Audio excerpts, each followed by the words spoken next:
Hi, everyone. Welcome to the first part of our Creating the Best You series that we've just started. So we're going to cover heart coherence and breath work today.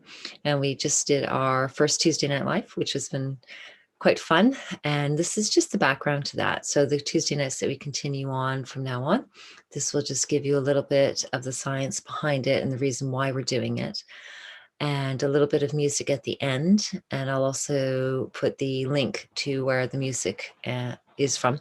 So if you like it, you can maybe follow up on the artist and find other things. So we're going to start with a sharing of the screen. It's hailing quite hard outside, so if you hear things banging around, you'll understand why. So here we go. Okay. There we are. Perfect. Okay, so we're going to just do a little bit of breathing and brain balance. I'm going to move myself out of the way a little bit there. There we go.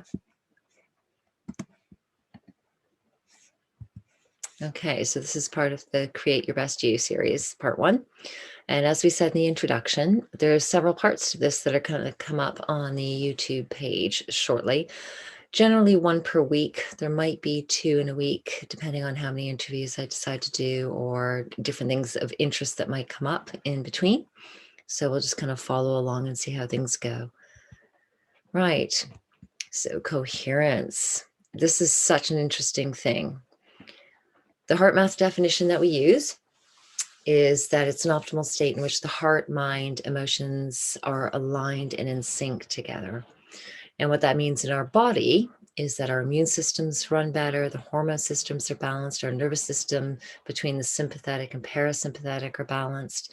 And we just feel like everything's aligned. And there's a real state of energetic coordination where everything is just working together really well. We're kind of in a flow. Things are easy. We feel good in our bodies. We feel safe in our bodies. We're a bit more confident to reach out and engage with other people and other situations. So that feeling of coherence when we're practicing just feels really lovely and feels quite peaceful. Okay, so that's our definition of coherence. Let's see, there we go.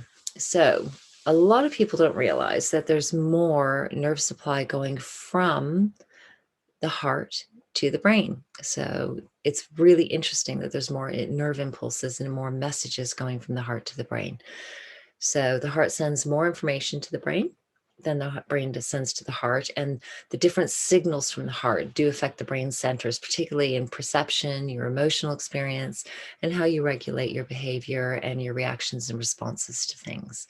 I think it's quite important to understand that, because you don't realize sometimes that actually your heart has a big say in things. So when you're listening to your heart and you're more connected to your heart, you're more clear in your thinking, and your decisions and perceptions are a little bit different. So overall, it helps you maintain composure. It improves your family relationships and your social friendships. You're less tired and less exhausted. You have more energy. It helps to promote the body's natural regenerative processes. So the more relaxed you are and the more coherent you are in your state, the more balanced you are in your nervous system, you're using your body's energy to regenerate your system instead of constantly being breaking it down from the stress levels. So it helps to improve coordination and reaction times. You do think more clearly, you find better solutions, more creative solutions, and you increase access to your intuitive intelligence. And having open access to your intelligence, your intuitive intelligence, is quite an important thing, I think, in your daily life. So things that can cause problems with connecting to your heart and getting into a coherent state are things called depleting emotions. So when we talk about stress increases the cortisol levels in your body, and different emotions that create that can be sadness, fear, grief, anger, frustration. And renewing emotions do the opposite. So they bring more relief, more joy, bliss, happiness, compassion, gratitude, an appreciation for things, and they increase the oxytocin, they increase the DHEA, which helps to increase that sense of ease and comfort and connection in your life. And when you feel that connection, you're more likely to be open-minded, you're more likely to be more receptive to things, more creative, and generally just happier in yourself. Okay, so those are very important things to recognize. The other thing that happens is when we're creating coherence is resilience. And resilience is the capacity to prepare for, recover from, and adapt in the face of stress, challenge, or adversity. And these are heart math definitions, okay? And I think resilience is something that we have to learn to build over time. And as we face different challenges in our lives, how we decide to respond to them rather than react to them. And the wisdom we take from those experiences helps us when we meet our next challenge to build resilience. So we are stronger and we're thinking more clearly and making better decisions overall. Now, self-awareness is important as well, because it really is the ability to kind of identify, well, what is the depletion? What is that depleting emotion? And what's really pulling me down? And then looking at, how do I change my state? How do I move on from that feeling or that thought and increase the resilience from that? And also find my way into those renewing emotions where I'm able to kind of self-correct and kind of move on from there. So those of us who've worked together before, we've talked a lot about heart rate variability, and we've talked about brain waves. And when we're doing breath work, what we're trying to do is affect the brain waves and the heart rate variability. So the heart rate variability basically is looking at the change between the beats, okay? In the old days, they would tell you that your heart rate should constantly be 70 beats per minute. But in reality, it could be 70.2 or 86.3 or 84 or 81, and then it kind of bounces up and down a little bit. And that small variability is showing the adaptability and flexibility in the system. And that's actually a sign of better health.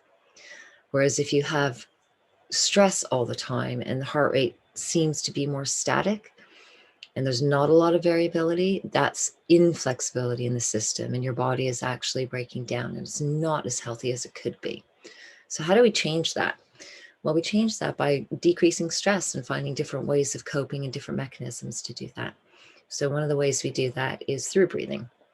And if you look at the one on your left side, it looks all jagged and a bit incoherent. Okay, it's not looking very smooth. And this is one of mine from a little while ago. And you can see within the first 2 minutes that my brain is very busy. And I'm obviously thinking about something that is stressing me out. And I can't seem to maintain any coherence. So all those little elements that need to come together.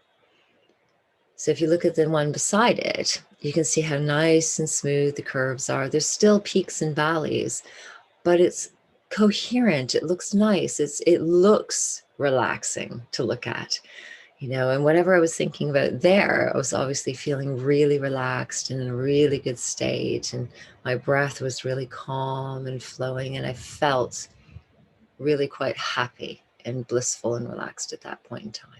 So that's what we're after. We're after shifting from an incoherent state where your brain is affecting your breath and increasing the cortisol. So what we want to do is have nice, long, slow breaths where we feel connected to our hearts, everything feels open, and we bring a sense of ease into our systems. So if we look at that in terms of brain waves, our waking state is our beta.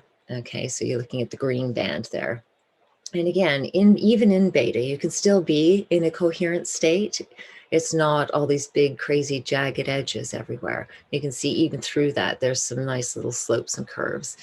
So what we want to do is learn to practice our breathing so that in the moment, in any stressful situation at all, we can still take a deep breath, bring ourselves back into coherence, connect to our hearts, and in those seconds, really, be able to see things more clearly, perceive things more clearly, and have a better response instead of a reaction. So what we're going to do with our breath is bring us from that beta state into kind of a low beta, high alpha state. So that's kind of just where you're just relaxed, your body is relaxed, you're very mentally alert, but you're not stressed. Okay, so it's a nice, calm, easy place. It's kind of the drifting slope that you fall into just before you fall asleep. So, but we're doing this in a waking state. Okay. So the heart focused breath that we're going to do to start with is we're going to focus all of our tension into the center of our heart. So we want to imagine the breath is flowing in and out of your heart space in your chest. And we want to make sure that we're not just shallow breathing over our chest, but we're actually using our whole rib cage. And sometimes you might want to start even with your hands on your sides of your chest to make sure that you're actually taking a really lovely, deep, full breath instead of shallow breathing and just using your the front of the chest rising and falling. Okay. So one way to try to connect and focus is to bring your hands over your chest or over the sides of your chest, of your rib cage, and take a nice deep breath. Okay, so what we're going to start with is inhaling through the nose for 5 seconds, and then exhaling for 5 seconds. And you want to do that just a few times so you feel like, oh, I'm getting into a really nice rhythm. And what you'll find is that 5 seconds might seem like a long time with the first or second breath, but as you continue to relax and your breathing becomes deeper, it also becomes longer. And so you might even find that you're breathing in for 7 seconds and exhaling for 8 seconds, and breathing out. So what we want to do is just make sure there's a really nice smooth rhythm. And as you're breathing in, your body's relaxing, your shoulders are relaxing. You can just feel the ease coming into your system. And that's what we're looking for, okay? So what we're going to do is we're going to do a song together, and we're just going to breathe. And at the end of that, I will see you for our next session, which is building resilience. Okay, so here we go.